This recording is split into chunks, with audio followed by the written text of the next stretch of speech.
Vers une convergence de vœux entre la SADC et la MONUSCO sur les troupes à déployer à la frontière entre la RDC et le Rwanda. Les divergences entre les différentes organisations régionales et internationales s'aplanissent. Mais la fourniture des troupes ne proviendra pas de la MONUSCO.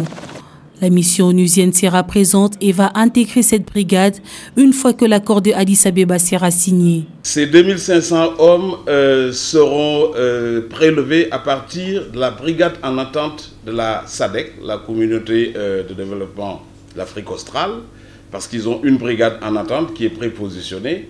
Toutefois, la MONUSCO y participera à hauteur d'un bataillon sud-africain qui est déjà dans nos rangs et qui est déployé sur le terrain et qui sera rattaché à cette brigade d'intervention. En ce qui concerne le remplacement de la force de la MONUSCO à celle de l'imposition de la paix, comme suggéré par la réunion des chefs d'état-major de la SADC, la MONUSCO pense qu'il faudrait attendre les conclusions de ces assises. Le chef d'état-major ougandais a même précisé que les recommandations seront faites lors du sommet de l'Union africaine à Addis Abeba. Donc la décision n'est pas politiquement prise au niveau de la SADC.